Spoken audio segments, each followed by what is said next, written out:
Helen from the Miller's family just got exposed for secretly being married and having a kid. She immediately went public to clear things up. No secret marriage, no child. Everyone knows I've been single all these years.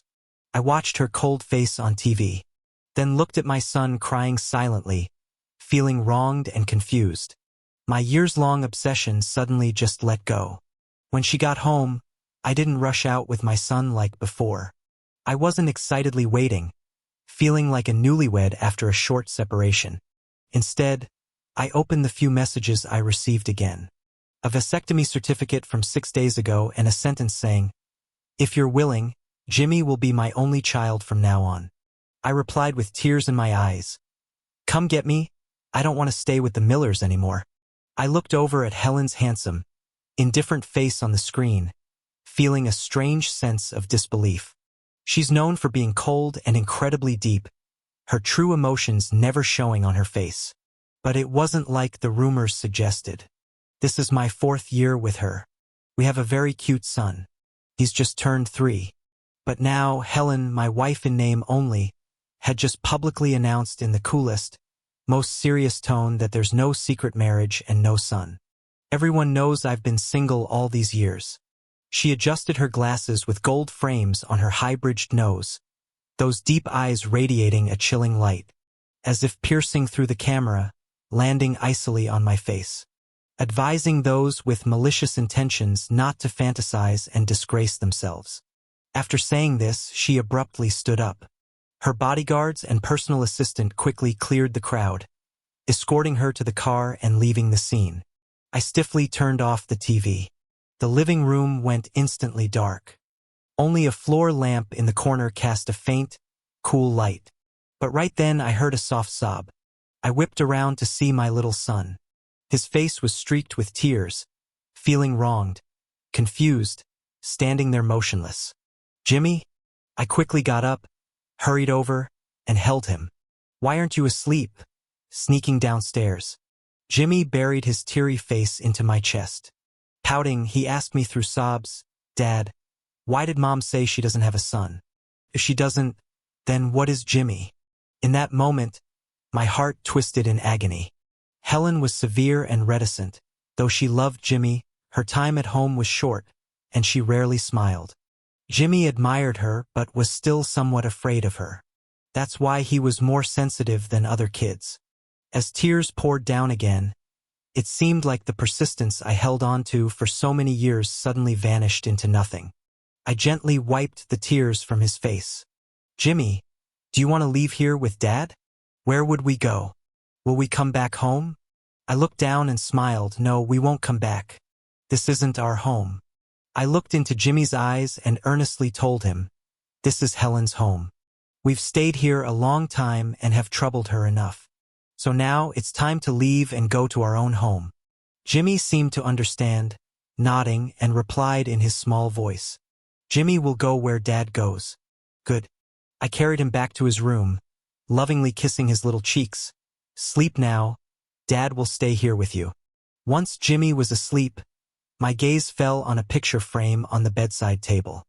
It was a family photo of the 3 of us, the only one we had. In the picture, Helen sat straight with her usual distant expression. I held 1-year-old Jimmy, smiling shyly and happily, leaning slightly towards Helen. But she wasn't leaning towards me. When Jimmy was fast asleep, I quietly got the photo frame and left the room. As I cut the photo apart, it suddenly hit me. The gap left in the picture by our bodies not touching was for today, making it easy to cut the photo apart along it. A week later, Helen came back from a business trip. It was already 10 p.m. when she got back. In the past, Jimmy and I would wait for her no matter how late. But tonight, Jimmy was already bathed and asleep. I wasn't in the main bedroom but went to a guest room on the 2nd floor. When I heard the familiar car engine outside, I was standing on the room's balcony, staring blankly at the message I received 6 days ago, the vasectomy certificate. Seeing it now still made my eyes sting and tear up. "Thomas, as long as you're willing, just nod. I'll treat Jimmy as my own. He'll be my only child, no, my only child." I stared at those lines for a long time until the screen automatically turned off, until Helen's footsteps were heard coming upstairs, until she walked down from the master bedroom on the 3rd floor, then stopped outside the guest room where I was. Then, a knock on the door. Thomas opened the door. I roughly wiped away the tears and hid my phone under the pillow. I'm sleeping. Can we talk tomorrow? I hadn't even finished when the door was already opened from the outside. I was stunned at first, but quickly realized this is Helen's home, Helen's property. Of course, she had full authority here. Why move to the guest room? She seemed a little displeased, her voice colder than usual. I slowly sat up, looking at her. After a long flight, her face still showed some fatigue. She pressed her fingers to her temples while talking, her voice a bit hoarse. I ignored the last trace of heartache and looked away. I haven't felt well these days. Don't want to infect you. I don't mind, move back. After saying this, seeing that I was still motionless on the bed, she frowned slightly. Thomas? I want to sleep, you should rest early too. But Helen didn't answer. She walked straight up to the bed, leaned over, and picked me up. A week is long. Don't you miss me? Speaking, she looked up to kiss me, but I turned my head to avoid it. She was surprised, displeasure quickly showing on her face. Thomas, what's bugging you? We've been together for 4 years, and I've never turned her down. She has big needs, except when I'm not feeling well or she's traveling. We pretty much did it every night. Back then, if she was away for a week, I'd be up all night long. But I was happy, even content. Felt like she only liked me in bed. I was always scared she'd get mad. But deep down, I kind of wanted her to get upset. Because when she did, she was so different in bed. We had a fight once. I ran off to chill with Frank for a week. Helen actually came to pick me up in G-City. In the penthouse suite, she looked so mad, and it got to me. I liked her losing it because of me. But now I feel numb. My body and heart are like a dead end. I pulled away from her embrace. Helen, let's break up, I said calmly, then laughed at myself. We have a kid, and now I'm talking breakup. We didn't even have a marriage certificate, just an agreement. She looked surprised, then coldly asked, is this about clearing up the marriage rumor in the media? I wanted to say it's not just that. Sure, I could have comforted myself if it were just that. But she denied our son's existence. I keep seeing his confused little face. I can't accept that. Yes. You know, it was just something for the media, Helen said coolly. I'm busy. No time to appease you over small stuff, she added, looking serious. I tried to stay calm, but my hand shook at my side. My eyes stung, but I held back tears. No need to comfort me. I mean it. We can void the agreement. I just want Jimmy. Helen's eyes hinted at disdain. You're using Jimmy to make me reveal your and his identity? It's not happening. Not now or in the next few years, she cut in sharply. She looked down at me, like I didn't matter. I felt the room's chill seep into my bones, making me shiver. Before marriage, Frank gently warned me. But I was fearless. Who cared if Helen was as cold as stone? I believed I could win her over. But now, I want to be free, like water, not trapped under a roof my whole life. Think about it tonight. Move back when you're clear, Helen said, leaving the room, shutting the door harder than usual. It was out of character. I pulled up the blanket and closed my eyes. A few days and Grandma will be back from the south. She decided things between Helen and me. If she agrees, I can take Jimmy away.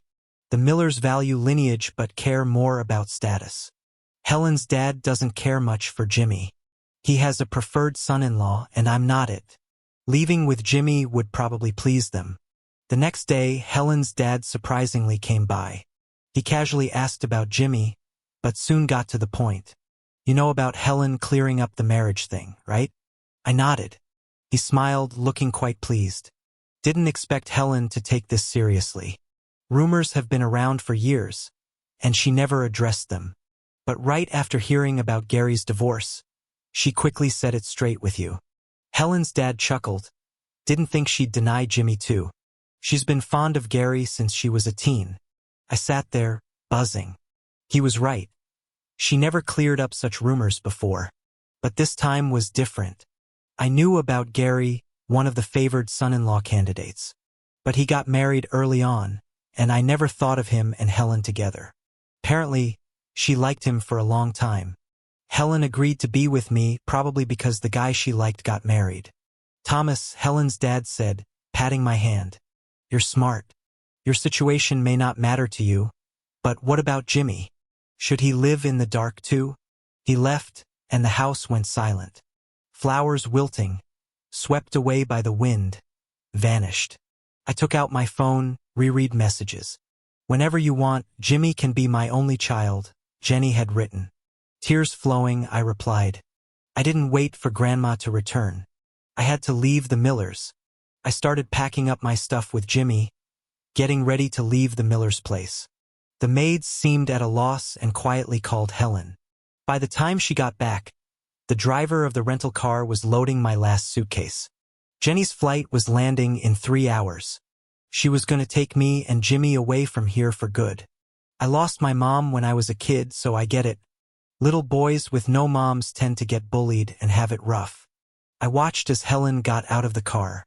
Her face was icy cold, standing there against the dark blue night sky. Her eyes, as she looked at me, held no warmth. Jimmy seemed a little scared, clutching my neck tightly. I comforted him with a kiss and asked the maid to take him aside to play for a bit. Once Jimmy was out of sight, Helen approached me, her brows furrowed and a hint of annoyance in her eyes. "Thomas, have I been too lenient with you these past few years?" she asked. I chuckled softly and thanked her, genuinely. She had, after all, cared for us, except for not loving me or our son. You need to think this through. Without the Millers, you and Jimmy are nothing. And staying with the Millers, what are we then? What more do you want? Besides a title, what haven't I given you? I had her for 4 whole years. In those 4 years, she had no other man. We even had a lovely son. In this house, I was known as the son-in-law to the maids. But outside, merely a laughingstock to the elite women. My son, just an illegitimate child. I couldn't even call him by his full name in public. I don't want anything.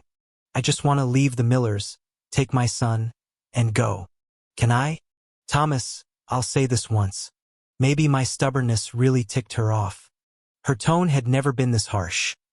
Now, move your and your son's things back upstairs. I'll pretend nothing happened. And if I say no? She stared at me steadily. Step outside that door, and there's no coming back. As soon as she finished, her phone rang. She glanced at the screen and the tension in her brow seemed to ease a bit. She stepped aside to answer, her tone softening. "Don't worry. I'm coming. Send me the address. I'll be there in 20 minutes. Helen hung up and headed to her car. After a couple of steps, she seemed to remember me. Turning back, she ordered the maids, put their stuff back. I want everything neat before I return tonight. With that, she glanced at me again. You're moving back to the master bedroom tonight. I don't want you in the guest room. I didn't say no, so she assumed I'd comply. Without hanging around, she hopped in the car and drove away. The staff smiled at me. Sir, you go inside, we'll handle the packing. They started unloading my suitcases, but I stopped them. No need, we're leaving right now. Sir? When Helen returns, please tell her. I lowered my gaze, hiding my tears. Just as she said, after this, Jimmy and I won't step foot in this place again.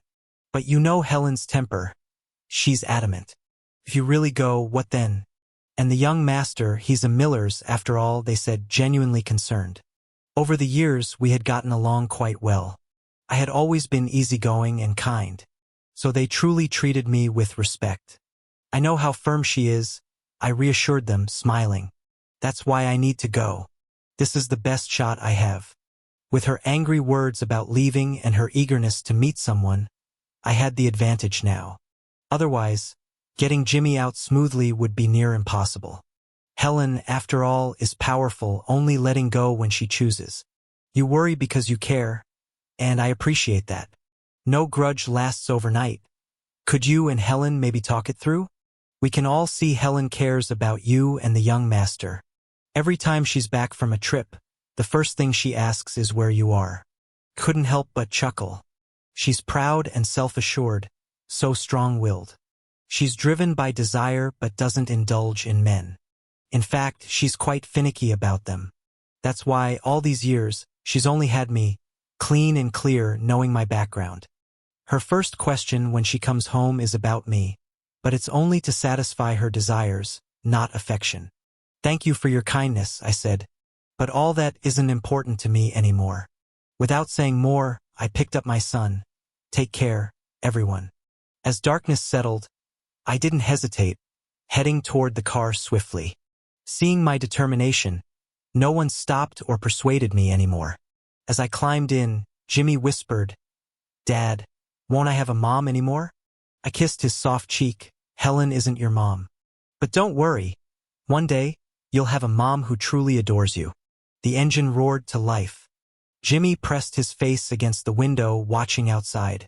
Born here, sheltered because of who he was, those walls held so many memories, joys and sorrows. "Jimmy, are you going to miss it?" I asked softly, sadness flooding my heart. Jimmy shook his head. "I was just thinking, I can't take my swing and pony with me.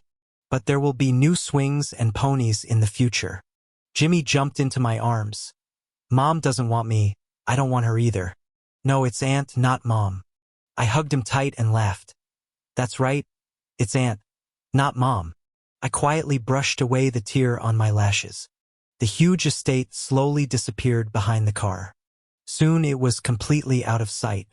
Gary stepped out in clean clothes, still looking shaken. He stayed close to Helen, not daring to leave her side. "It's okay now, those people are gone. They won't bother you anymore," Helen gently reassured him, seeing his pale face. But Gary still clutched her sleeve. "Helen, they'll come back. There were so many people here tonight. They still dared to come and humiliate me." Gary started to sob. "They hate me, they won't let me go." He gripped her sleeve so tightly, it deformed the fabric, and a delicate brooch fell onto the spilled wine on the floor. Helen frowned suddenly. She pushed Gary's hand away and bent down to pick it up. But Gary grabbed her first. "It's dirty now, it's not that valuable. I'll buy you a new one." Helen hesitated for a couple of seconds, but then pushed his hand away again. She picked up the dirty brooch, wrapped it in a clean tissue, and handed it to her assistant. "Get it cleaned up." Gary, his eyes filled with tears, looked dazed for a moment. But then he smiled, a bittersweet smile. "You treasure it. Was it given to you by someone important? That Thomas guy?" Helen didn't answer, just checked her watch. It was already late, time to go home. "I'll have the driver take you home to rest." "Helen, it's been years. Can't we hang out tonight? Our friends are rarely all together." Gary's words were echoed by others. "Yeah, Helen, we're all here tonight. Let's enjoy ourselves." Helen didn't answer. She suddenly thought of Thomas. They had been having a tiff and living apart lately. 4 years together, and their son was already 3. She only now found out he had such a stubborn side. It was hard to believe, with the usual peace and stability of their family. Her once perfect partner was acting up. It was affecting her mood. Even at work, she got distracted and made a tiny mistake. Helen thought, this can't go on. She had been too indulgent with Thomas these past years. It had given him the nerve to secretly tip off the media, trying to force her to announce his and Jimmy's relationship. She decided to give him the cold shoulder, let him think it over. About how daring and reckless he had been. Gary pulled her down to sit with him. Their friends eagerly poured drinks. The atmosphere warmed up. Helen wasn't in a great mood tonight, but she drank with everyone. After a few rounds, she felt a bit tipsy. Gary handed her some warm honey water. "Got a headache? Drink some, you'll feel better." She looked at the man in front of her. Time had shaped him into something like a ripe cherry on the branch. More alluring than his youthful innocence. But looking at Gary like this, she felt no old feelings return. Instead, her blurred vision showed another face. Someone who always seemed to ripple her orderly life. Helen pushed her chair back and stood up. "It's too late. I have a meeting tomorrow. You all continue. I'll host next time." It's late, you should stay over. We already prepared a room. Helen reached for her coat. I don't like staying out. Over the years, no matter how late, she would come home. If she had to stay elsewhere, she chose the nearest place. Gary bit his lip, looking like he was holding back tears. Helen, do you just not want to be around me? No, don't overthink it. You cleared up those rumors before. I was really happy. But now it seems like you don't mind him so much. Helen looked at him. I just don't like people discussing my family and personal life. So, do you like him a little? Helen's voice turned cold. Do you think I'm someone to get lost in romantic relationships? Her marriage and feelings were planned out just like her life and career, although there'd been some surprises and changes. She had a man she never thought she'd end up with. She quickly adjusted all her rhythms. In her world, everything had to yield to her career, including her man and child. Even if she'd married Gary, it would be the same. But Helen pressed her aching temples. She sidestepped Gary and left the room. Recently, her emotions had been too swayed by Thomas. Before him, she had only her work, no room for romance. The car pulled up at the gates. Still, only servants came to meet her. Helen held back from asking where Thomas was. Handing her coat over, she went straight upstairs. She first went to the second-floor guest room. Pushed the door open, but he wasn't there. Helen's heart eased, her anger gone. Seemed he listened and moved back to the master bedroom. If he was good, she'd reward him. Maybe she'd change the agreement to an official marriage certificate. Helen headed up to the third floor. The master bedroom door was shut tight. In a good mood, she went over and pushed it open. As the door opened, the sensor lights turned on. The large bed was tidy and empty. Helen stood in the doorway, her face growing dark and cold. A few seconds later, she went to the kids' room. Jimmy's little form wasn't in the small bed either. Helen walked slowly into her son's room. Everything seemed the same, but something was missing from the bedside table. She remembered there was a photo there, but now the frame was gone. Helen pulled open the drawer. She immediately saw a half photo face down. Obviously, someone had cut it. She had a feeling about what this meant and picked it up. Sure enough, a photo that once had 3 people. Now only she remained. He and Jimmy were cut out. Helen clutched the photo, her temple pulsing. After a while, she turned and strode out of the room. Since he chose to leave, he can't blame her now. If he wanted to come back, opening this door would now be nearly impossible. It was late. Jimmy was already sweetly asleep. The hotel was owned by the Lin family. The penthouse suite where Jenny used to stay had been empty these years, but was cleaned daily and fresh flowers replaced. When the doorbell rang, I was instantly awake. I knew Jenny had arrived but felt nervous. We hadn't seen each other in 4 years. She was across the ocean, and I was in the deep quarters of the Millers. I never expected she would do something so surprising when Helen publicly denied being married or having kids. You know, Jenny is the Lin family's only child and their sole heir. My heart was heavy with sadness. The moment I opened the door, tears sprang uncontrollably to my eyes. Jenny stood outside looking exhausted, with a coat draped over her arm. Dressed in a dark outfit, her figure stood tall and slender. After 4 years, she was thinner, her vibe completely different. I choked out her name, Jenny, but she stepped forward and hugged me tightly. Thomas, she choked, lips slightly parted. Her hold on me tightened until I could barely breathe. Then she suddenly let go. She held my face and gently wiped away my tears. "'Kay, no more crying. I'm here. It's all right now. Why did you have that surgery? What about your uncle and aunt?" I couldn't help my voice from quivering again. Jenny shut the door and leaned casually against it, watching me. "Only worried about them?" "Of course. I'm more worried about you," I said, looking at her thin face, feeling a sting in my heart. Even minor surgery can carry risks. She's the only child, not yet married or with kids. What if something happened? Worried about what? Jenny caught my hand, her gaze suddenly landing on my ring finger. In my memory, her eyes always carried a playful smile, but now they were overshadowed. I realized then that I hadn't removed my wedding ring. After wearing it for 4 years, it felt so natural I forgot to take it off. Worried something would happen to me? Or worried I wouldn't be able to have kids? She smirked, almost teasingly, but her grip on my hand steadily tightened, trembling. Jenny? I was surprised. The Jenny I remembered wasn't like this. Thomas, don't call me that. I don't want to be your sister.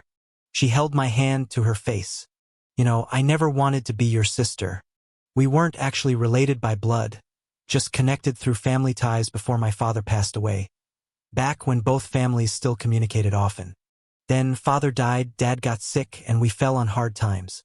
Grandma took me in, raising me, and we lost touch with the Lin family. But Jenny kept writing to me and flew to see me whenever she could until she was sent abroad to study. Aunt hinted that the Lin family had arranged a suitable fiancé for her. By then, I was a young adult and knew better than to cling to Jenny like a child. I only had a vague crush on Jenny back then and couldn't handle the pressure from the adults, so I cut off all contact with her without hesitation. Later, my dad and grandma passed away. Grandma used her lifelong kindness to entrust me to this family. Living with the Millers during those years, in the bloom of adolescence, it was natural I fell for the steady and handsome Helen. Grandma was deeply emotional and arranged everything for Helen and me upon my graduation. I still remember when she nodded. My heart pounded like a drum, and my face turned crimson. 4 years have passed in a blink. Everything comes full circle. Trying to hold on to something not meant for you leads nowhere. When my tears fell again, Jenny suddenly lifted her head, kissing away my tears. Thomas, let's get married. From now on, Jimmy will be my only child. Whatever Helen doesn't recognize or want, Jenny, do. I looked into her eyes, sparkling like molten glass, making my face warm. My heart beat rapidly, yet I felt strangely at peace. Distant memories of youth surged back, falling asleep on her back countless times, jumping into her arms with eyes closed, handing her my hand without worry, begging only for her comfort. Finally, on a stormy night, she stood outside Grandma's yard all night, yet my pride wouldn't let me open the door to see her. Jenny, give me some time, please, at least until I can sort things out with Grandma. After all, Jimmy has the Miller's blood. If I seek full custody of Jimmy, I'll need Grandma's permission. Okay, no matter how long, I can wait. There were media photos of Helen dining privately, captured by paparazzi showing Gary by her side, caught mid-laughter and seemingly leaning toward her. The composition and lighting made them appear like a couple, sparking surprise online. Especially as Helen had earlier firmly denied rumors. Now these pictures told a different story, causing quite a stir. My phone buzzed with messages and calls, but I didn't respond to or answer any.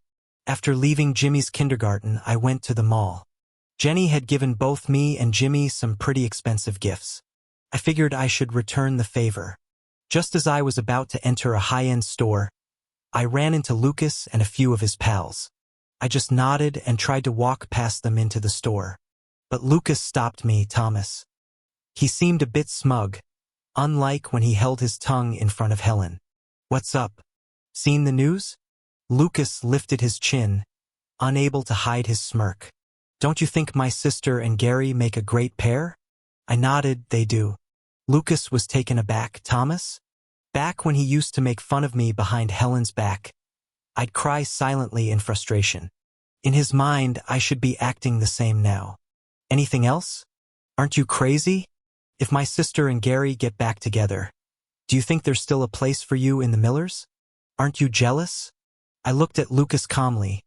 There never was a place for me and Jimmy with the Millers, right? Well, at least you know your place.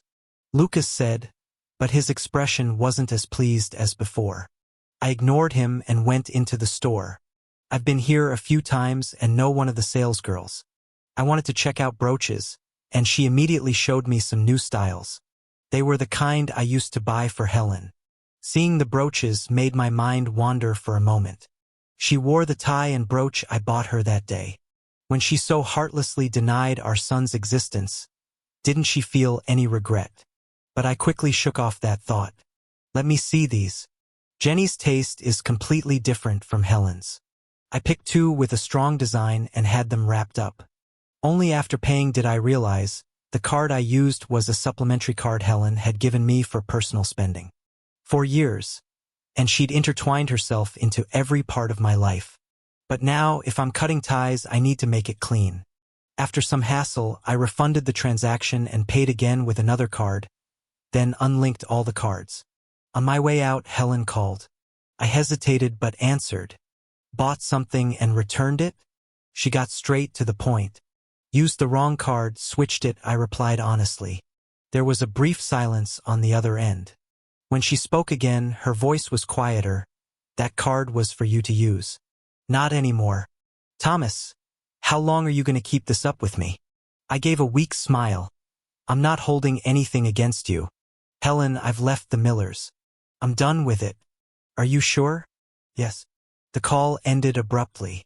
I stood there for a moment, then blocked and deleted all her contact info. Back at the hotel, I bathed Jimmy and put him to sleep. Then I grabbed the gifts for Jenny. Her door was slightly ajar, and just as I was about to knock, I overheard her talking softly inside. Dr. Chun, when will things get better? Will I always have a psychological barrier to intimacy?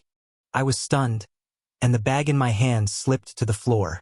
Jenny soon called out, Thomas, you heard everything? Jenny, I checked. That kind of surgery shouldn't have such effects. Jenny was calm. Everything has exceptions. Maybe I'm just unlucky. Tears rolled down my face. What now? What did the doctor say? No answers yet. Just said I should try with someone I trust. My eyes lowered as I pressed my lips tightly.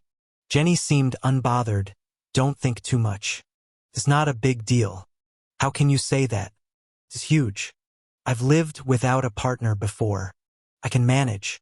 But she suddenly stepped closer. Thomas, if you're worried about your future happiness, I'd be glad. If it's anything else, I don't care. You know I've always been this way, cold, selfish. Except for you, nothing else matters to me. She gently touched my face. Don't pity me. Jenny finished speaking, put on a coat, and left, saying she needed a break. Stay with Jimmy. I'll be back soon. After she left, I sat on the sofa, my mind in turmoil. If what Jenny said on the phone is true, and she might always struggle with intimacy, I bit my lip, making up my mind. Then I'll marry her. I can't bear to see her slighted or rejected by others. I went to see Grandma. Since you've decided, I won't make it hard on you, she said. It wouldn't be right to trouble you, the grandchild of a benefactor, in the end. Helen messed up and hurt you and Jimmy. Grandma shook her head, tears in her eyes. She's a very good elder. It's a shame we're not meant to be. Your kindness has far exceeded any debt to my grandmother. I said, swallowing my sadness. Thank you so much for taking care of me all these years. I won't be able to look after you anymore. Please take care. Remember to bring Jimmy to visit me. I will. And if you run into trouble, let me know. After all, Jimmy is part of the Millers. We won't ignore that. I will, Grandma. Go on. Grandma waved, and someone escorted me out. In the car leaving the Millers' estate, I passed by Helen's car. Her car suddenly came to a screeching halt, and she got out. But I didn't ask the driver to stop. We didn't have any legal marriage ties. Breaking up completely was really simple. We didn't even need to see each other or say a word. In the late autumn, Helen stood there in just a thin shirt and pants. She seemed to be watching my car leave, standing for a very long time. Jenny wasn't waiting for me at the hotel lobby this time. I went upstairs, returned to the room. But there was no sign of Jimmy either. I was about to knock and ask Jenny.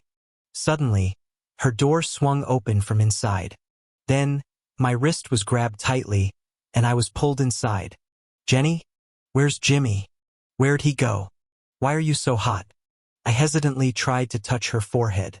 But Jenny pressed me down onto the big bed. Her brow was full of fine sweat, but her eyes were fiery red. Don't worry, Jimmy is at my house. Thomas, I took some calming meds today. Her scorching forehead rubbed against my cheek and neck. It felt almost as hot as volcanic lava. It's kind of reacting. I'm feeling really uncomfortable, Thomas. Jenny's dry, burning lips found mine and instantly pressed tight, yet awkwardly not knowing how to go further. Maybe the meds were kicking in hard.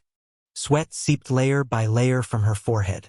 Jenny, I barely called her name. She took advantage and kissed me deeper. My wet fingers were pinned on the bed by her grip. She kept calling my name, over and over. Finally, I suddenly tasted something salty. Not sure if it was her sweat or my own tears. Thomas. Jenny suddenly stopped and just stared at me. Her eyes were intensely red. Her pupils reflected a tiny me. You can yell at me or hit me, anything, she said hoarsely, trying to get off me. My tense body slowly relaxed overall. Under her gaze, I closed my eyes. I reached my hand up, hooked her neck. Jenny. I called her like when we were kids. She was deeply moved, lowered her head and kissed me hard. Jenny, don't be scared. Let me handle it. Okay? The six-pointed star on the sleeve of my black shirt gleamed dimly. That light traced down from the corner of my eye, past my collarbone, chest, flat belly, and finally stopped. Thomas, Jenny murmured. Her eyes were burning, as if on fire, almost like a vast sea swallowing us both. Flashes of white light blinked before my eyes. Thomas, she looked up at me. How many calming teacups did you drink exactly? Jenny replied a bit sheepishly. Just one. Actually, she didn't take any meds. She just took a few cold showers to give herself a fever. But this secret, she wouldn't let anyone know. I don't believe it. No more messing with meds. I'd rather you take it slow. Thomas, I think the meds effect hasn't worn off yet. No more. But I'm really uncomfortable. You won't let me take meds in the future, I'll definitely fail again. So, let me get enough this time. My heart softened, and I let her in. Thomas, does the med make you feel good? I answered vaguely, nodding randomly. Does it feel better than her? Yeah. I felt like I was floating on clouds, my mind blank. I think so too, she's almost 30. Women near 30 can't keep up. Unlike me. Jenny suddenly didn't finish her sentence, and I was too distracted to ask. Thomas, at the height of it, Jenny whispered in my ear, let's get the certificate tomorrow. First thing in the morning, okay? I didn't intend to agree that fast, but when I didn't, Jenny would withdraw. In the end, I only nodded with a choked voice. Okay. First thing in the morning we'll get the certificate. Helen heard about this from Lucas. She didn't sleep all night at the old house, only closed her eyes at dawn. She was more dejected than ever before. She didn't expect that Thomas really planned to take Jimmy away. He even bypassed her, went directly to Grandma. And Grandma actually agreed, letting him take full custody of Jimmy. What surprised her more? The media leak wasn't Thomas. Photos of Jimmy at the Millers could be taken by more than just Thomas. Her father could have taken them too. At that time, she was so disappointed in him that she publicly refuted the claims, even warned him harshly, until she accidentally overheard her father proudly revealing this secret to Lucas. Only then did she realize that she could make such huge mistakes too. Helen had to admit. In that moment, she did feel a little flustered, although it was only a brief moment. Although she quickly adjusted her mindset. She knew Thomas. He was a straightforward, non-grudging, generous person. So she knew as long as she went to him, sweet-talked a bit, he would come back to her eventually. After all, he loved her so much, cared so much about her. But she never expected. Lucas would rush in early morning to tell her that Thomas got the certificate with someone else today. That woman named Jenny couldn't wait to announce it to the world. Even shamelessly posted on her social media about being married with kids. Sis, what's going on? It's fake, right? I think it's fake, photoshopped. How could Jenny marry my brother-in-law? She's the only daughter of the Lin family. Plus, that day I saw him buying stuff for you at the mall. How could he marry someone else so suddenly? Helen suddenly looked up. What day was that? Lucas was anxious, stomping his foot. A few days ago, I forgot the exact day. Oh right, it should be around the time you were photographed with Gary. Helen took out her phone, scrolled through messages from that day. She remembered. She even called Thomas to ask what he bought and returned. Helen felt her heart sinking. If Thomas bought something for her, he wouldn't return it and pay again. There's only one reason he'd do that. The gift wasn't for her. It was probably for this Jenny. Give me the phone. She reached over and took Lucas' phone, pulling up a few photos of Jenny. Sure enough, in one picture, Jenny was holding a red marriage certificate, showing a bit of her arm. Helen noticed a star-shaped brooch on the woman's shirt cuff, her favorite brand, but not her style. Helen put down the phone and, unusually, lit a cigarette. Hey sis, are those photos fake? Lucas asked cautiously. He thought he might be going crazy. Before, he always felt Thomas didn't deserve his sister and was making her settle. But now that Thomas had really left the Millers, it didn't feel good. Looking back, no matter how cold he was to Thomas never seemed to hold a grudge. He was actually a good guy. Even Dad had to admit sometimes, grudgingly saying Thomas knew how to win people over, and even the family staff sided with him. You should go back. I want to be alone for a bit. Lucas left quietly, not daring to stay. Feeling stifled, Helen took her cigarette pack and went to the backyard garden. A few servants were talking to the gardener. Oh, be careful with these flowers. They're the favorite of our dear son-in-law. Yes, every time he comes back, he checks on them and waters them. Speaking of the son-in-law, do you think he's having a spat with Helen? She's always making things bigger than they need to be. Even if I were him, I'd be upset. Who knows? I've never met someone as nice as our son-in-law, no pretense at all. The cigarette burned down, scalding her fingertip. Helen flinched, dropping the ash, which was quickly blown away by the wind. The voices faded. She looked at the wilting flowers in the garden, thinking that winter was coming. The flowers wouldn't bloom until next year, but would those who left ever return? She suddenly felt she had lost the courage even to ask. 5 years into marriage to Jenny, I finally convinced her to try for another baby. The Lin family was in an uproar about her not wanting kids, with tears shed by her mother. Auntie would cry on my shoulder, lamenting they'd have never broken us up if they'd known things would end like this. After much effort, their daughter got married only to have a child and then insisted on treating another's son as her own. Her heart twisted with pain. I felt awkward, unsure how to console her. Jenny said to pay her no mind, calling her superficial for splitting us up. If you're desperate to have a baby, go ahead. Once I wasn't having just to follow you. Motherhood doesn't become a woman. If it's meant to be, let it be. Besides, I already have Jimmy, and he's my son, and I'll give him everything from the Lin family one day. I couldn't help but laugh. Isn't that just gifting the Millers? Jenny lay on the bed with a grin. Who got the better deal knows it best. It's not me who's alone now. But could you please give me a baby again? Jenny? Just agree. No, I promised both to you and Jimmy. There's only him. I gently coaxed, but Jimmy wants a brother or sister. Honey, think about it. When we're gone, if he's lonely, what then? Jenny wavered, yielding to my pleas. She agreed, went for surgery again, and soon enough we had a baby girl who looked just like Jenny and was strikingly beautiful. Jenny adored her daughter but still loved Jimmy more. The Lin family couldn't have been happier. The day after the birth, Jenny was back on the surgical table. Later, when we were together, Jenny was pensive, worried about whether her health would hold post-surgery. I teased about having calming tea. Why not try a cup of calming tea? She coughed. I'll give it a try first. I chuckled, collapsing onto the bed. Jenny's weight landed on me. Thomas, don't laugh if I can't later. I kissed her gently. Okay, I won't laugh. Holding my face, she said sincerely, Thomas, I do love you. I know, honey. And you? I nibbled her playfully. I love you very much too. Once upon a time, long ago and far in the future.